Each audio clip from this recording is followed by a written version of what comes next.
saludamos con mucho gusto de nueva cuenta desde este estudio de grabación del Sol de Puebla. Continuamos con la entrevista a los candidatos al gobierno del estado y hoy toca el turno a Alejandro Romero Carreto, candidato a gobernador del partido Nueva Alianza.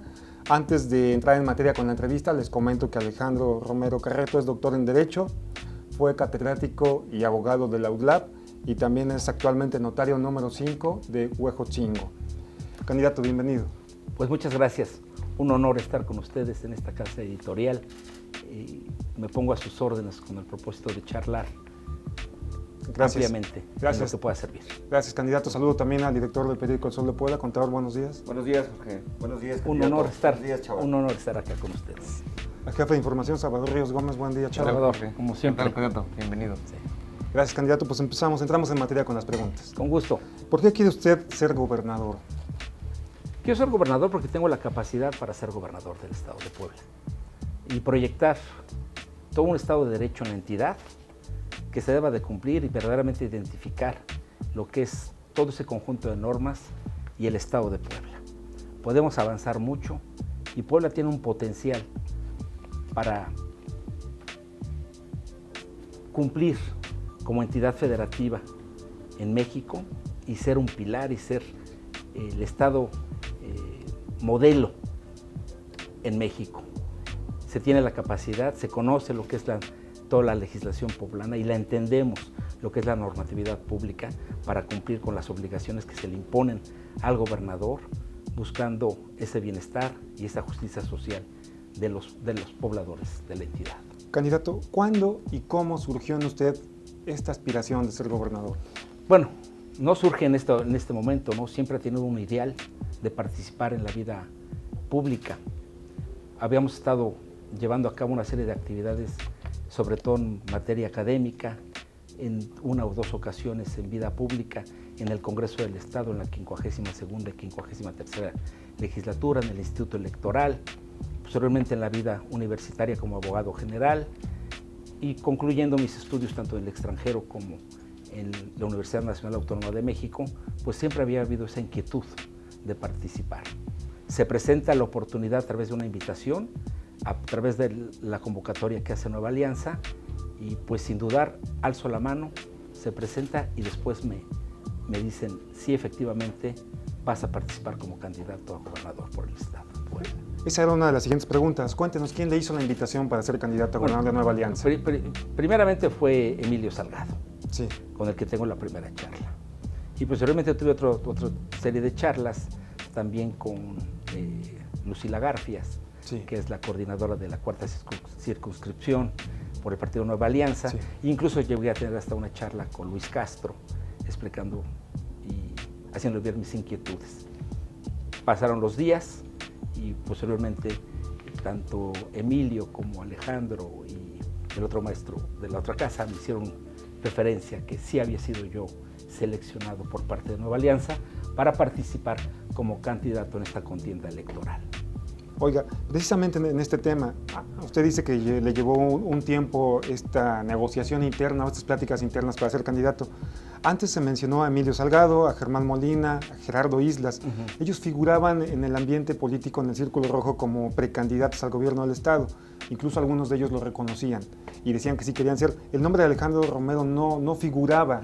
¿A qué se debe esto? ¿Por qué si había esto salió hasta el fin de semana previo al registro? Sale por una apertura. Sí. Si se percatan, incluso no obstante que aquí no existe una coalición para la gobernatura del estado, se toma como figura la principal que se tiene en coalición a nivel federal, con una característica, que fuera uno ciudadano y que no hubiese uno participado activamente en la vida política, sí en la vida pública o administrativa, y ni siquiera del Poder Ejecutivo, porque incluso dentro de mi trayectoria estuve en el Poder Judicial, muy al inicio, en el Tribunal Superior de Justicia, en la Secretaría Adjunta y posteriormente en el Congreso del Estado.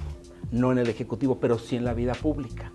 Eso pues lo califican a que no ha estado uno vinculado en la línea del Poder Ejecutivo y se busca sobre todo en Nueva Alianza un tinte ciudadano. Quisiera preguntarle sobre uno de los asuntos que me parece son los más de los más delicados a nivel entidad poblana. Los propios datos del Sistema Nacional de Seguridad Pública hablan de incidencia delictiva al alza, y la percepción de la ciudadanía ante el INEGI pues también habla justamente de que hay una percepción de mayor inseguridad en la entidad poblana. ¿Qué haría Alejandro Romero para hacer de Puebla una entidad segura? Mire, hay que precisar acá dos situaciones muy claras. Una, lo que es la prevención del delito, y otra, la procuración de justicia. Por lo que se refiere a la prevención del delito, estamos inmersos hoy en día en lo que es un nuevo sistema penal acusatorio. En el nuevo sistema penal acusatorio sí se señala lo relativo a lo que es propiamente la prevención del delito. Y la prevención del delito, llevando el estandarte de la educación, hay que fomentar una capacitación uniforme con mandos policiales municipales y con mandos policiales estatales. ¿Por qué? Porque la capacitación que se ha llevado a cabo no ha sido uniforme, de tal manera que el primer guardián de la seguridad, que es el policía municipal, requiere de una capacitación uniforme, dada incluso en una línea no únicamente con policía del gobierno del estado, sino también con ministerios públicos, y seguir esas líneas de investigación debida que tengan a prevenir siempre el delito, por un lado. Por el otro lado, por lo que se refiere a la procuración de, procuración de justicia, sí se requiere una reorganización en la Fiscalía, total. ¿Esto implicaría una limpia o sería...? Pues más que una limpia, primeramente lo que hay que es identificar qué sujetos, que son ministerios públicos, que hoy en día son los que dirigen la investigación, serían los que podrían quedarse por conocimiento de la materia y por examen de comportamiento propiamente de ellos. Porque se habla mucho de los exámenes, pero se hace un examen relativo a lo que es su comportamiento, pero no así del conocimiento. Oiga, preguntarle, justamente uno de los temas que más ha preocupado es el de los feminicidios. ¿Qué acciones concretas implementaría usted en esta materia para tratar de reducir esta incidencia? Acá en feminicidios, con datos duros de la Fiscalía, se hablaron hasta el 17, no tengo los del 18, son 77 feminicidios y 11 delitos de homicidio doloso. Eso es muy grave, por Dios, es una situación que no tiene que existir en la entidad federativa. En primer lugar, ahí se habla si tenemos que hacer implementar lo relativo a una aplicación de alarma de género, y creo que en este momento no le corresponde a la entidad, le corresponde a la federación. Sí. Lo que podemos hacer sí es implementar programas por parte de la entidad para contrarrestar este comportamiento. Y este comportamiento también obedece a situaciones sociales graves. Si uno analiza las causas que dan lugar a ese tipo de delitos, pues vienen sobre todo por situaciones pues de falta de valores en quien lo comete. No hay educación, no hay capacitación, no hay una manera de prevenir, y no hemos atacado la prevención del delito. Se ha preocupado uno más por querer juzgar al sujeto que por prevenir el actuar de los sujetos. Y eso es lo que se tiene que hacer. ¿Qué opina de la reforma educativa? ¿Debe quedarse como está? Mire, la reforma educativa sigue una serie de lineamientos internacionales que se contemplan ya en la Constitución, y principalmente prevé lo que es lo relativo a la calidad de la educación. Para obtener la calidad de la educación se requiere forzosamente de una constante capacitación y valoración del docente. El docente se ha preocupado porque esa capacitación no sea la adecuada o sea más agresiva a lo que él pueda recibir, y que sus evaluaciones también sean totalmente diferentes a lo que él está recibiendo. Esto también obedece a una propia ley que emana de la reforma educativa, que es una ley la Ley General del Servicio Profesional Docente. Esta ley del Servicio Profesional Docente prevé los mecanismos y jerarquías para que los docentes vayan escalonando sus posiciones profesionales. Es buena. Lo que hay que darles son las herramientas. Si no les damos las herramientas, pues es obvio que ellos se van a sentir desprotegidos, por un lado. Por el otro lado, cuando hablamos de educación de calidad, lo que requiere el menor, o bien en inicial, que no la aplicamos en Puebla todavía. Hay ley de educación inicial, pero que tenemos que hacerla. En preescolar, que falta aún por cubrir espacios en preescolar. En primaria, que es excelente en primaria. Pero en media superior es de cuidado. ¿Por qué? Porque ahí hay abandono del estudiante y hay mucho reprobado. Entonces tenemos que fortalecer esa área. Si nos abocamos a proteger y a darle los instrumentos y herramientas necesarios a esos alumnos, tendremos mucho mejores poblanos tendientes a ser productivos en la sociedad. Eso es en términos generales la reforma educativa.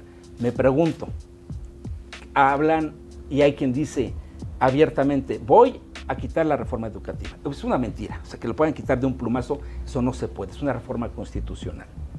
Tendría que existir todo un proceso. ¿Qué proponen si es que derogan? Si derogan la reforma educativa, tendría que existir una nueva propuesta de ley que se incluya en el artículo 3 constitucional y en las leyes que de la misma van a emanar con motivo de esta reforma educativa. A la fecha no han dicho una, no han dicho una, simplemente dicen, vamos a quitarla. ¿Qué proponen? Ninguna, porque no tienen propuesta. Precisamente esa era otra pregunta.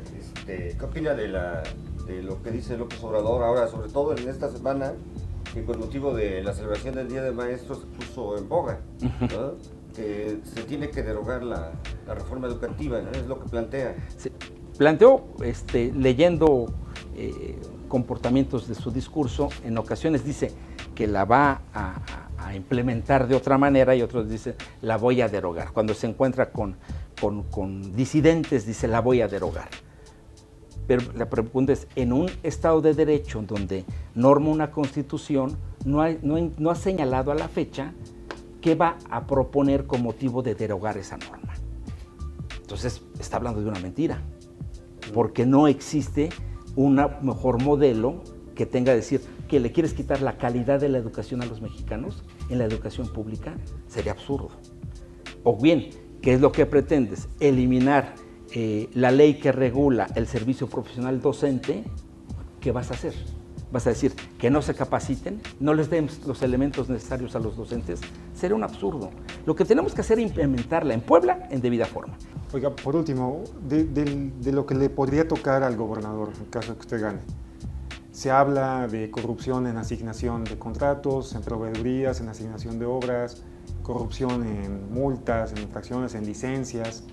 ¿Todo eso se puede borrar porque se quiera? ¿De un plumazo si llega a usted? Es una pregunta que no únicamente le corresponde a quien va a llevar a cabo una función ejecutiva. En este caso, borrar las cosas no es lo ideal. Eso no se puede. ¿Por qué? Porque vamos a delimitar nuestro Estado de Derecho.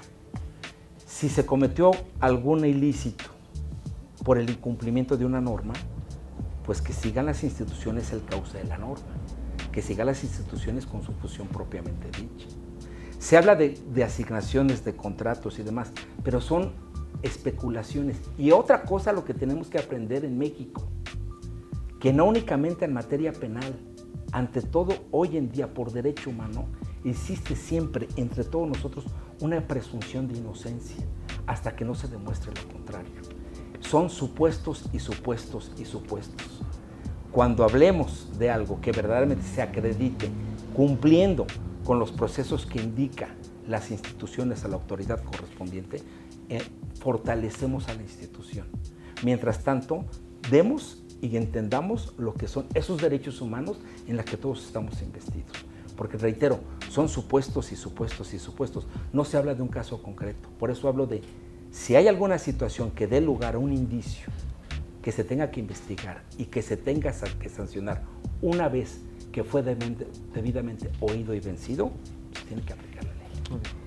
¿Qué haría usted como potencial gobernador para no caer en esa tentación de ser, por ejemplo, el gran legislador y decidir sobre muchas de las políticas que se realicen en el Congreso? En este momento está mucho en juego una serie de participaciones de diferentes partidos y diferentes posiciones, y espero que ideológicas, porque hay ocasiones en que escucho candidatos que manifiestan postulados que son de partidos de derecha cuando ellos representan uno de izquierda o viceversa, ¿no? Dice uno, no es posible que no conozcan propiamente la filosofía del partido. En mi caso estoy en un partido liberal y por lo tanto, pues la historia de México siempre ha dicho que los liberales, pues tarde o temprano en la historia cíclica regresan. Ahora bien, en el caso del legislativo, creo que la tarea que viene es a través de una verdadera iniciativa que contemple también posiciones ideológicas o propuestas de el adversario político. ¿Por qué? Porque hoy en día no puedes ya llevar a cabo tu función ejecutiva sin que participe la petición de otro partido, es decir, una coalición propiamente en el contenido de la norma. Eso es lo que se tiene que hacer. Si no lo haces, pues va a haber un fracaso siempre, a que dices, únicamente estoy gobernando sobre cierto sector. En México pasa eso, gobiernan los de minoría y se les olvida que los de mayoría no lo querían, por la forma, ese es el sistema electoral que existe, pero no tomamos en cuenta lo que pide esa gran mayoría, y con motivo de eso sería que se logre ya verdaderamente equilibrar. Como está el poder legislativo, dudo que se tenga un control, vamos a llamarlo, por parte de alguien en el poder legislativo. ¿Y qué pasaría en el tema del poder judicial, que también de pronto se percibe injerencia del Ejecutivo, incluso en el nombramiento del presidente? En lo que es el nombramiento de magistrados, la vez pasada lo discutía yo con mi cuerpo que me asesora y me apoya de manera jurídica, no obstante que no tiene el conocimiento, y decía uno, no, que se haga por participación abierta, por invitación. Y les dice uno, chequen el sistema constitucional que tenemos. ¿Ha funcionado? Sí, se ha funcionado. ¿Bajo qué? Esos equilibrios de poderes, bajo la participación e interrelación de los poderes. Y lo tienen en Estados Unidos, y lo tienen en Francia, y lo tienen en Colombia, y lo tienen en Argentina. Participan a través de una propuesta que hace el Ejecutivo al Legislativo para que sea el Judicial. Si dicen que hay injerencia, ¿cómo podría ser la injerencia cuando hoy en día, por decir, en el nuevo sistema penal acusatorio, es pública, es visible, se graban? Es decir, hay constancia. En Puebla hay constancia incluso de que si actúas contra constancias, da lugar incluso hasta un ilícito. Lo que han hecho es cuidarse. Y dicen, no, es que le dieron línea. Si rompió la línea y actuó en contra de derecho, hay elementos pues, para presionar a ese juzgador. Pero yo creo que al juzgador lo que hay que darle es totalmente la autonomía que juzga. Y si en alguna situación eres contraparte de un interés del gobierno del Estado, pues lo que tiene que hacer el gobierno del Estado es tener un buen abogado y que defienda bien los intereses del gobierno del Estado. ¿Para qué? Para evitar ese tipo de situaciones a las que se hace referencia. Hablando un poco de la intensidad de las campañas y de sus adversarios, para Alejandro Romero, ¿quién es el rival a vencer en esta contienda? La abstención, el abstencionismo. ¿Qué opina de la candidata por Puebla al frente, Marta Erika Alonso? Bueno, es una mujer preparada. Yo la veo más con un tinte ciudadano, y eso le da frescura a los contendientes. Me refiero, en mi caso, está Chaín, está Marta Erika. Doher tiene experiencia, pero tiene una carga muy fuerte con su partido, y además pues parece ser que no hay otros candidatos en el revolucionario institucional, cuando hay mucha gente joven, mucha gente nueva que dice, yo puedo ir. Y digo, esa es una opinión que estoy aquí señalando, pero eso es, por lo que se refiere a Marta Erika, eso es lo que veo, que le veo yo más un tinte ciudadano que político. ¿Qué opina de Luis Miguel Barbosa? No lo conozco, no lo conozco. Lo que tuvimos conocimiento de él fue de cierto comportamiento que tuvo él en el Senado de la República, en 2 o 3 situaciones. Jurídicamente no lo conozco como una persona que haya aportado en Puebla participación jurídica, judicial dentro de la entidad. 2. He leído en ocasiones propuestas de él que replica de las de Andrés Manuel. Antier hablaba de una beca para todos los estudiantes de nivel medio superior de 2,400 pesos. Y eso es bien peligroso, porque si uno ve el padrón que tenemos de estudiantes y lo multiplica, dice uno, ¿de dónde vas a sacar ese dinero?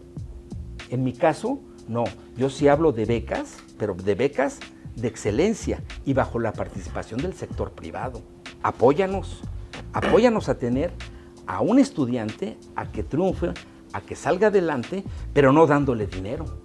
No, dale las herramientas necesarias para que cumpla bien con el estudio. Porque eso, te voy a dar 2,400 pesos al mes, ¿por qué? ¿Qué hiciste? ¿O por qué va a ser? Es cierto, es un apoyo, pero ¿a quién se lo vas a quitar? Si tan solo el gremio magisterial pues va a decir, ¿qué me vas a afectar a mí? ¿O a quién le vas a afectar? Cuando saca uno el padrón de estudiantes, es altísimo. Sería un absurdo.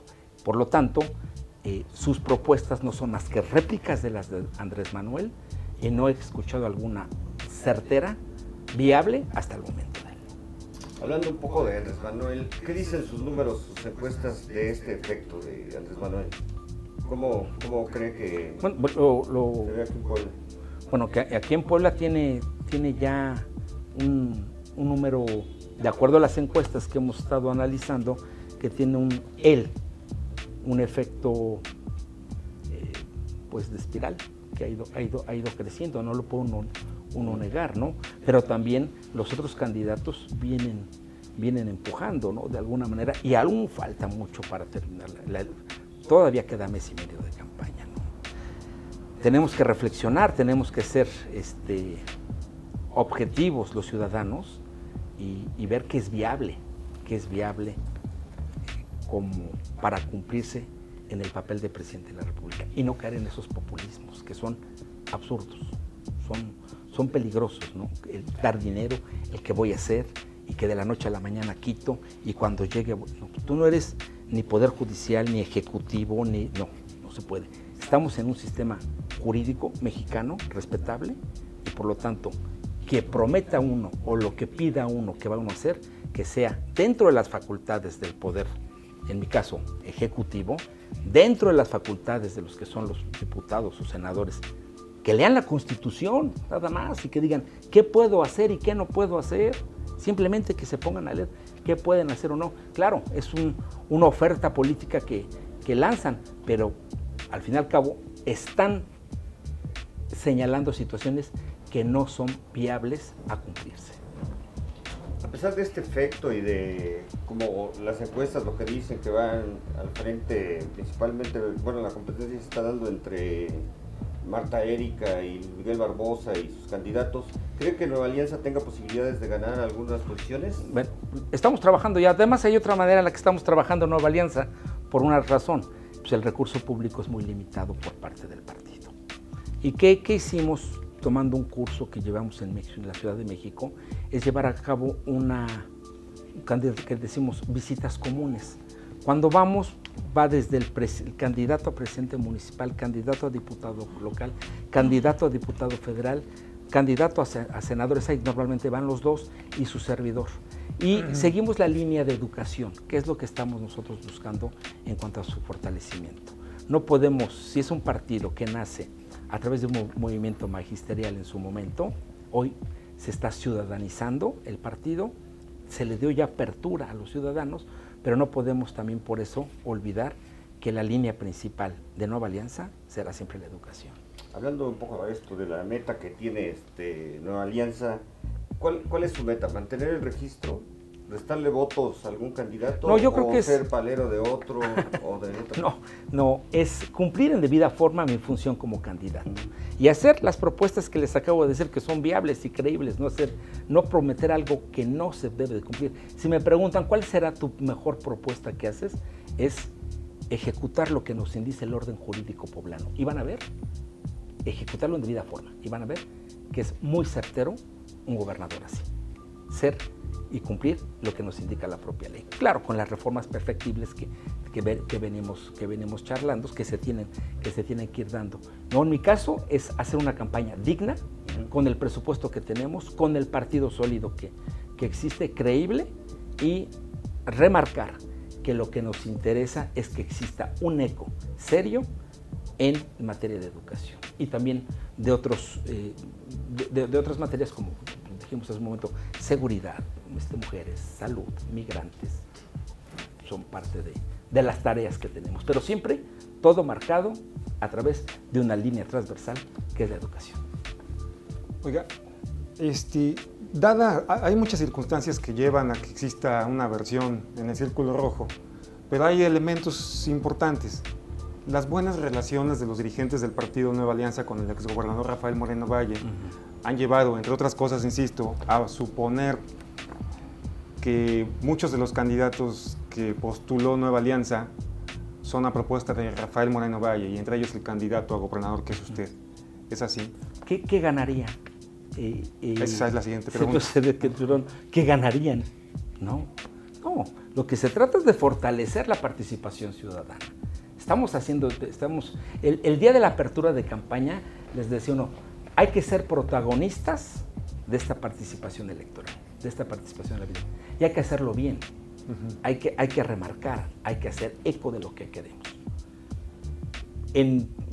No soy un candidato que tienda a atacar directamente a B, C o alabar a B, C. No, hago mi función. Si he hecho señalamientos contra quien pretende engañar al electorado, sí lo hago, el que sea, lo haré, porque eso no se vale, siempre lo he dicho, eso es inmoral, el pretender obtener un voto a través de una mentira. Ok, se dice también que hay un vínculo entre Rafael y usted que se llama Patricia Leal Islas.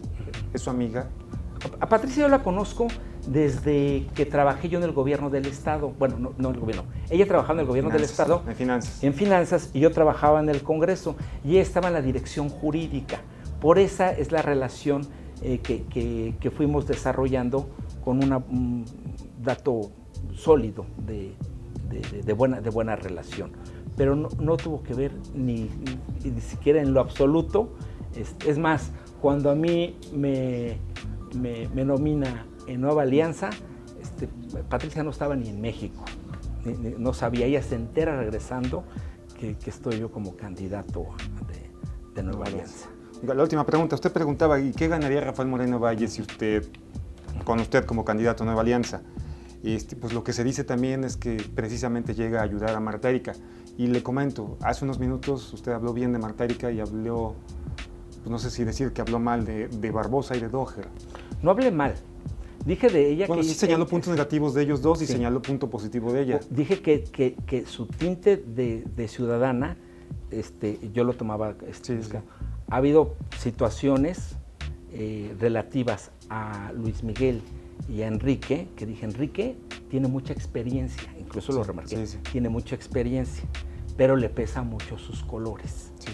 Y creo que el partido tuvo que haber, Revolución Institucional, tuvo que haber tomado otra figura más fresca, más ciudadana, siguiendo la línea federal. Sí. Porque si voy en alianza como aliancista en el presidente Antonio Meade, sí. que es un ciudadano, ¿no? Se le ha dado siempre ese toque que no había participado. De Luis Miguel lo que dije es, no lo conozco porque no había estado él acá nunca en Puebla. Tuvo actividad en el gobierno, en el Senado de la República. Y lo que no es sano es que haya hecho postulados que no son viables. Eso no es hablar mal, es simplemente señalar la verdad en cuanto al comportamiento de un candidato. Y lo único que dije es, no lo conozco. Michel es conozco a la familia de Enrique, porque vivíamos cerca, vamos a decir, en el barrio. Sí. La familia de Chaín, fui muy amigo de su tío. Conozco a los Alonso porque estudiaron en el Benavente y son de Tecamachalco. A Luis Miguel no lo conozco. No lo conozco. O sea, acá en Puebla nunca lo había visto. Ni en juzgados, ni en foros universitarios, ya sea de universidad pública, privada, ni en el Congreso, ni demás, hasta que llegó al Senado. Digo, no lo descalifiqué, simple y sencillamente dije, no lo conozco. Oye, ¿cómo lo veremos en el debate? ¿Solamente se prevé que haya un solo debate? Pues haciendo las posturas serias, firmes, que está uno haciendo, ¿no? Es decir, ¿qué criticaría del gobierno actual, del gobierno del Estado y particularmente del Moreno-Vallismo? Hace un momento les dice, una crítica al desorden que existe administrativo en el gobierno de Antonio Gali. Hay un desorden administrativo. Del de Rafael Moreno Valle, claro que tiene críticas, claro que hay situaciones que no le gustaron a los poblanos, no se gobernó con poblanos, no conocíamos a los funcionarios, hubo una pérdida de identidad propiamente con los poblanos. Eso es criticable, o sea, quiénes son, de dónde vienen y demás. Sí había ciertos, estaba Patricia, por decir, estaba Jorge Aguilar, que se conocían, ¿por qué? Porque habían sido funcionarios en pasadas administraciones. Pero después hubo otra serie de funcionarios que decían, no los conocemos. Es obvio, también venía de una situación compleja en que salía un gobierno muy, de un comportamiento muy dudoso, pues es obvio que decían, pues lo que menos tienen que es involucrarse. Pero sí hubo, claro que hay señalamientos. Digo, uno es lo relativo a la Fiscalía, nunca he estado de acuerdo en el comportamiento de la Fiscalía, es decir, no acercó la Procuración de Justicia, la alejó. Eso es, en términos de, es mi formación principalmente. Oiga, perdón que insista, ¿vino para ayudar a Marta Erika a esta elección, sí o no? No. Gracias. ¿Alguien más? No, gracias. No. Pues candidato, muchas gracias por su tiempo. Sí. Estuvimos con Alejandro Romero Carreto, candidato a gobernador del partido Nueva Alianza. Gracias. Estoy a sus órdenes y cuantas veces pues, te pueda venir, lo haré con mucho gusto. Gracias. De antemano agradezco su posición profesional de un periodismo objetivo y serio. Gracias. Director, gracias. Salvador. Gracias. Los esperamos en la próxima transmisión. Hasta luego.